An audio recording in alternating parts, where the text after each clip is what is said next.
If you watch my self-coaching conversation, you can really notice how Ioana had no idea what she wanted. She had no idea what specifically the decision she wanted to make was. How can you tell that?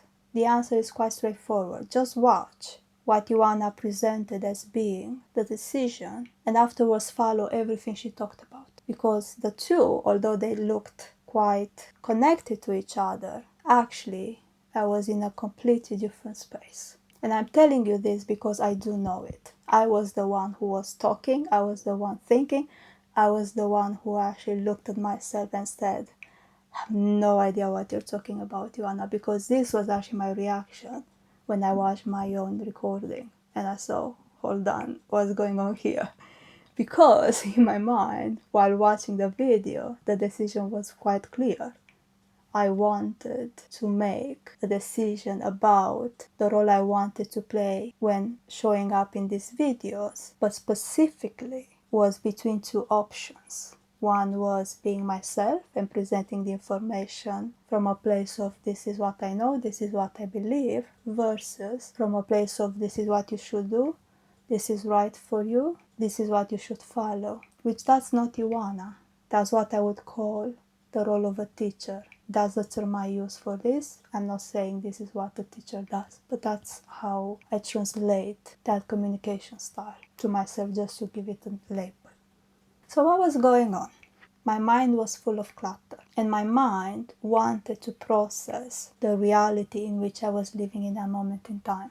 Yes, I was working towards a decision that I wanted to make for myself. But in fact, it was clear for the mind that Ioana needed and really wanted to see how things really connected. What was the root cause of what was happening when she was actually watching her videos. And that, you can even see it just by the fact that in the moment when things made sense to her in terms of the fact that realizing that when we look at ourselves, we might not recognize ourselves in the videos, was a factor I personally didn't take into consideration when I was analyzing my videos to learn what to improve and what to change and so on and so forth. And when that mental click happened in my mind, I was like, okay, I'm done. I'm happy. Now things make sense. And I can just move on and no longer engage with this self-coaching conversation. And the fact that I was so happy to just stop the coaching conversation for me was like, great, I actually achieved my goal. And I actually found what was missing in my mind that was not allowing me to see specifically what was going on. And it's true that was a missing connection that allowed me to see my current reality through different lenses. But me making that connection was indeed what I wanted for myself. I wanted things to make sense to me. Because if things make sense to me, then I know what to do with them. That's how I operate as a person. And most of the time, when I'm dealing with a decision I need to make, first I want to see how things connect and how things make sense or not make sense to me. Because that's how I am as a person. But I forgot about that.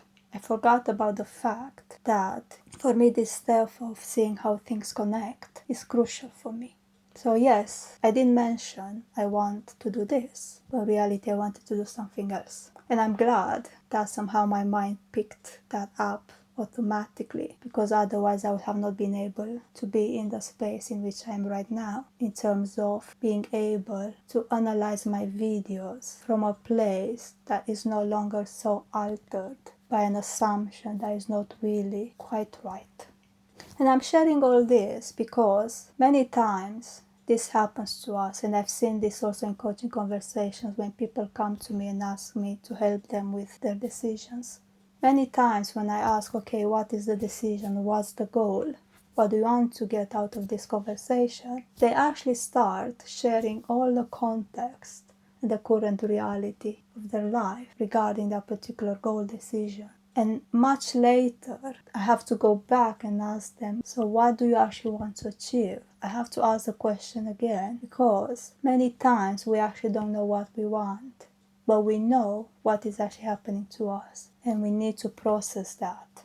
So if there is a situation in which you find yourself that is really hard to tell what you want, or what is the decision you want to make, or what is the goal you want to achieve, and you cannot say it clearly and you cannot be fully in touch with it, most likely it is that there is information that needs to be first processed. Your current reality needs to be first processed, has to be organized, has to be connected, has to be in a place that makes sense. And then from there, once you look at the image you see in front of you, be like, okay, so this is how I need to move forward. And that is the takeaway, in a way, of this video. What you want is not really all the time what you want. What you want many times can be hindered by information that has not been fully processed, not fully connected. And that information, when I'm talking here about, is information you generally gather and consume from the external world. Other people's thoughts, feelings, information from the internet, what we do throughout the day, and so on and so forth. We all need to process this information so that we can see what is the right decision we want to make. Otherwise, it's just a decision. And yes, we can make the decision, but will not take us where we want to get.